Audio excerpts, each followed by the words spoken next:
పిఎంసిలో నేను ఎక్కువ వీడియోలు చేశాను అంటే బాగా ఎంకరేజ్ చేసింది నందప్రసాద్ గారు, ఆ తర్వాత హనుమంతరాజు గారు. వారు ఈ పుస్తకం గురించి 2 మాటలు. పుస్తకం డెఫినెట్గా బాగుంటుంది శాస్త్రి, ఎందుకంటే నీ ఎఫర్ట్స్ మొత్తం చదవలేదు కదా, ఇప్పుడు ఇచ్చావు నాకు. కాబట్టి డెఫినెట్గా నీ యొక్క డెడికేషను, నీ యొక్క అందరిని గురువులను కలవటం డెఫినెట్గా బాగుంటుంది. ఇంకా ఇంకా ఇంకా ఇంకొక 7 ఏళ్ళు కూడా తీసుకొని ఇంకొక రకం పుస్తకాలు రాయాలి. ఇది ఒక్కడే కాదు, ఇది రాసావు నిజమే, ఎంతో అదృష్టం లేకపోతే ఈ స్టేజ్కి రాలేదు కదమ్మా. చాలా చాలా బాగా చేశారు మీరు. చదివి ఒపీనియన్ చెప్తాం. డెఫినెట్గా నెక్స్ట్ ఇంకో పుస్తకానికి కూడా పునాది వేసుకోమది. ఓకేనా? Thank you very much. అందరికీ నమస్కారం అండి. పత్రికారి స్వాధ్యాయానికి చాలా ఇంపార్టెన్స్ ఇచ్చారు. మరి ఆ స్వాధ్యాయంలో భాగమే ఇంత అద్భుతమైన పుస్తకం. మరి ఈ పుస్తకం అందరం కొనుక్కొని చదువుదాం, దీని ద్వారా మనం మారుతాం. Thank you. చేసిన వ్యక్తి మారం గారు, వారిని ఒక 2 నిమిషాలు. బ్రహ్మర్షి పితామహ పత్రిజీ వారికి, స్వర్ణమల అమ్మవారికి అందరికీ ఆత్మ ప్రణామాలు.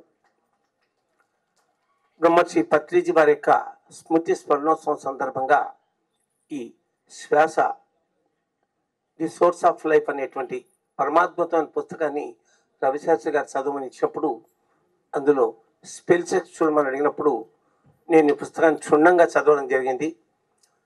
చదివిన వెంటనే ఈ పుస్తకాన్ని ఆవిష్కరించేటువంటి సరైనటువంటి ఒక మహా సాహిత్యవేత్త ఎవరు అని అనుకున్నప్పుడు మా ప్రియ స్నేహితుడు ఎర్రాపడ రామకృష్ణ గారికి ఫోన్ చేసి, స్వామి మీరు ఈ పుస్తకం రిలీజ్కు తప్పకుండా 24వ తారీఖు పత్రిక రావాలని నేను స్వయంగా ఆహ్వానించేందుకు వారు వచ్చేసారు. మరి సాయంకాలం కూడా 6 నుంచి 7 గంటల వరకు 1 గంట సేపు వారి అద్భుతమైనటువంటి సాహిత్యోపన్యాసం ఉంటుంది. పత్రిజీ చెప్పేవారు, సంవత్సరానికి 1 గాజు అమ్మైనా సరే ఆడవాళ్ళు పుస్తకాలు కొనండి, పుస్తకాలు అంత విలువైనవి అని చెప్పేవారు.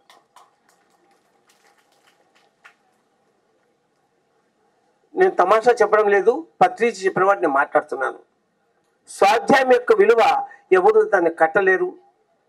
అంత విలువైన పుస్తకాలు. ఈ పుస్తకం చదువుతూ ఉన్నప్పుడు నేను మైమర్చిపోయాను.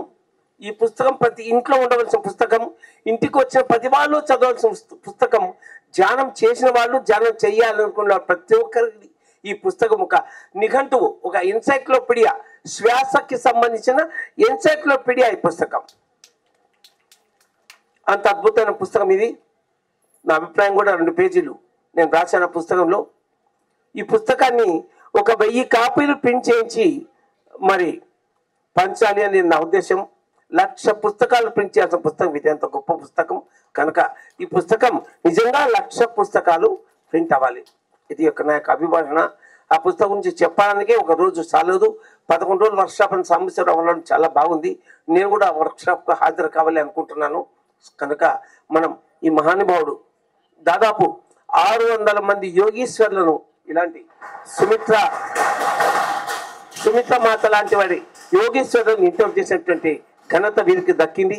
నిర్వి టీవీ ద్వారా, పిఎంసి ద్వారా దాదాపు ఒక 10,000 మంది యోగేశ్వరులను పరిచయం చేసే అవకాశం రవిశాస్త్రికి రావాలని భగవంతుని కోరుతూ, పత్రికను కోరుతూ ముగిస్తున్నాను. Thank you.